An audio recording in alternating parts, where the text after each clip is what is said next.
Dear viewers across the world, most welcome to my channel NAGA World Conflict Zone.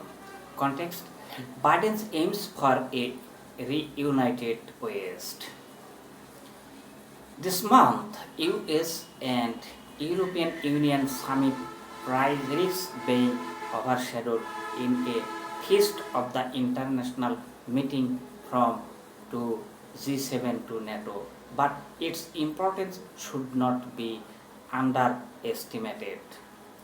Both US President Joe Biden and European Union are keen to rebuild a strong transatlantic alliance, and all parties recognize their importance as a nations such as the UK and Canada are. It is the relationships between these two world powers that is key to this.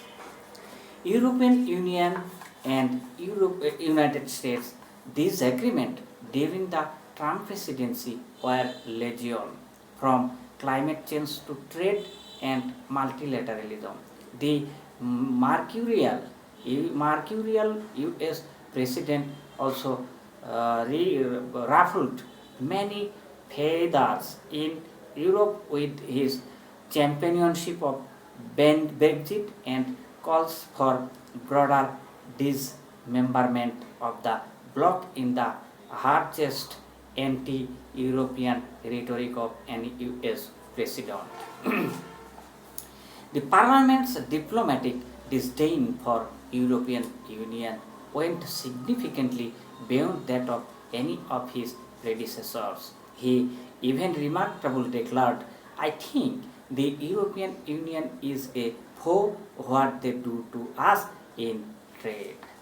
This highlighted that while Trump had concern with the continent's relative low level of defense spending compared with that of the US, the trade front was the deepest source of his frustrations.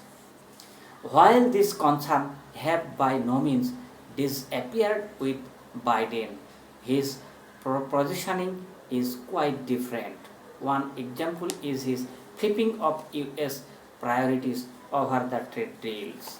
Trump favored an early agreement with the post-Brexit UK and European Union, a possible second, while Biden has reversed the order. Biden's elections also probably affected the calculations of UK Prime Minister Boris Johnson last autumn on the Brexit deal with the European Union. Had the mercurial Trump won a second term, Johnson may have felt emboldened to plan for no deal with the European Union, not least as a US-UK trade agreement might have been an early priority of a re-elected pro-Brexit Trump. However, this became a significantly more risky undertaking with the Biden in office. Outside of the trade, one of the areas where European Union will be seeking Biden's support is Northern Ireland, where the post-Brexit transition has been troubled. The UK government's Brexit Minister Lord Frost asserted that the new Northern Ireland protocol was unsustainable in its present form, despite his agreement to it in December. This deal has resulted in Northern Ireland effectively remaining within European Union single market and had raised concern over its potential threat to the Good Friday Agreement. A stock-taking meeting between Frost and Maros Sefcovic, the European Commission's Vice President, may take place as early as next week, and US administrations could yet play an important brokering role.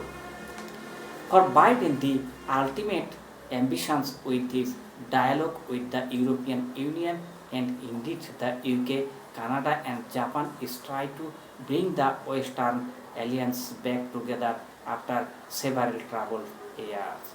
This is especially so with the rise of China and its deepening ties with Russia.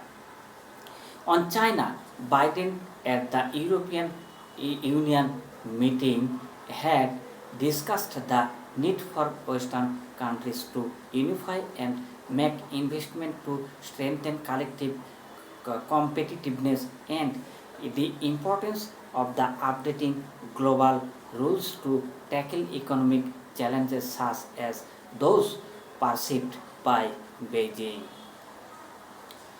He also differentiated his response from that of the Trump era when the primary US action was unilaterally challenging China over its state's policy by imposing tariff. In so doing, the new US president would signal that the US has recommitted to multilateralism and is seeking global solutions after the worldwide economic, political, and social hammer blow dealt by pandemic. On Russia, the European Union welcomed the restatement of long-lasting US policy toward Moscow.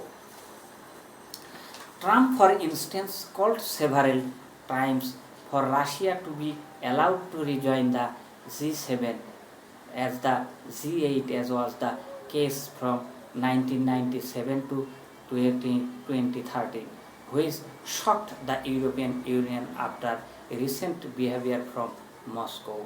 The European leaders, including Angela Merkel, pushed back on this and called instead for a unified response to Moscow's malign international interference such as cyber and chemical weapons attacks.